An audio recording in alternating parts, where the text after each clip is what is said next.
Hotep, cher Kamit, aujourd'hui je vais parler avec vous d'un sujet assez intéressant. Voilà, depuis quelques jours je reçois des screenshots affichant le récapitulatif ou alors le résultat des votes faits par certaines églises. Je parle ici des grands groupes comme nous avons le mouvement catholique, là ça concerne le plus le mouvement catholique, chrétien autant pour moi.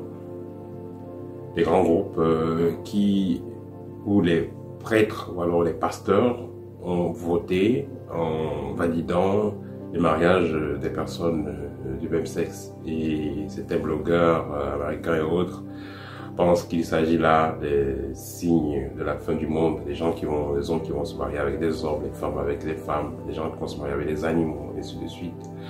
Quelle doit être votre attitude par rapport à tout cela? Déjà, il faut comprendre que ce n'est pas la première fois que ça arrive, ça a déjà existé. Voilà, c'est pratique à des personnes de même sexe, tout ça, ça a déjà existé depuis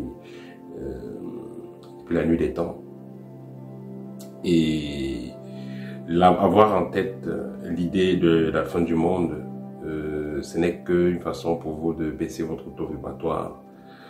Pour l'initié, la fin du monde n'existe pas. Parce que c'est l'initié déjà qui crée son destin, c'est l'initié qui crée son avenir. Donc, il n'a rien à cirer de la fin du monde. La fin du monde, elle est personnelle. La fin du monde, du genre, tout le monde, toute la planète Terre arrête de fonctionner, ça n'existe pas. Ça a toujours existé et ça va toujours exister. Voilà, la fin du monde n'existe pas. Vous êtes une âme qui existait dans un corps. Le corps va périr, mais l'âme a toujours été là. C'est le corps qui va périr.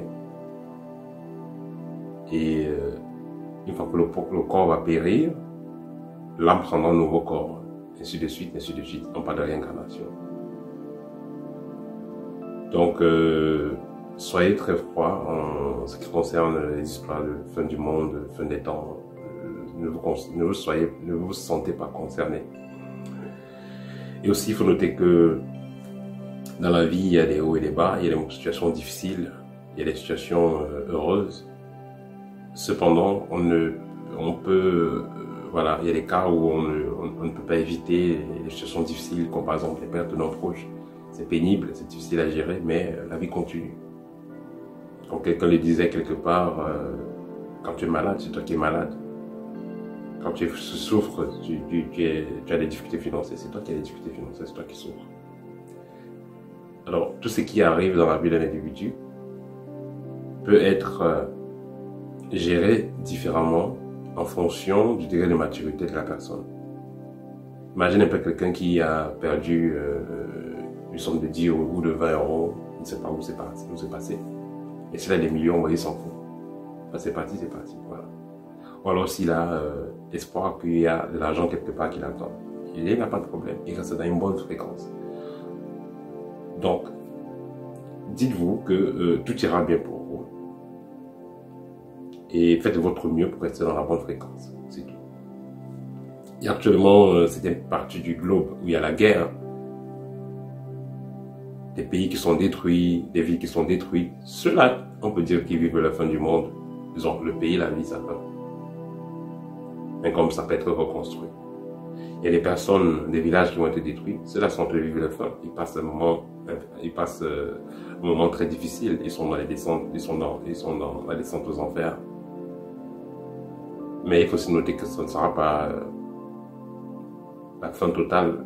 Parce qu'il y a des personnes qui ont été dans des pays où il y a eu la guerre. Et après, surtout dans d'autres pays, ils ont on les reçoit, d'autres vont demander l'asile et tout. Et ils se retrouvent même mieux dans le second pays.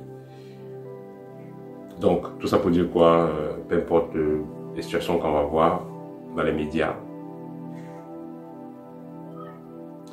dites-vous toujours que la fin du monde ne vous concerne pas. Et dites-vous aussi que vous allez vivre votre paradis dans cette incarnation. Parce que le paradis est d'abord sur terre. Avant d'imaginer un paradis quelque part, peut-être le paradis est d'abord sur terre. Vous vivez dans cette réalité, dans ce monde, dans cette dimension. Vous vivez comme vous avez toujours souhaité vivre.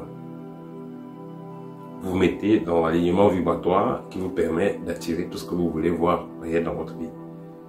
La souffrance commence quand les gens vont à contresens. Ils ne se connaissent pas, ils ne savent pas qu'est-ce que veut l'être intérieur, qu'est-ce qui les correspond réellement, qu'est-ce qu'ils peuvent faire, qu'est-ce qu'ils ne peuvent pas faire, ils ne le savent pas. C'est pourquoi ils vont donc toucher un peu de tout et mettre tout en désordre et commencer donc à subir, à survivre au lieu de vivre. Quand vous avez compris comment vous fonctionnez, comment vous êtes structuré, comment fonctionne le monde qui vous entoure, vous avez les règles du jeu. Et alors là, vous pouvez attirer tout ce que vous voulez. C'est pourquoi on dit que l'initié est l'artisan de sa destinée. Voilà, c'était le petit partage que je voulais faire avec vous. Dites-vous à la fin de cette vidéo que vous allez vivre votre paradis sur terre. Au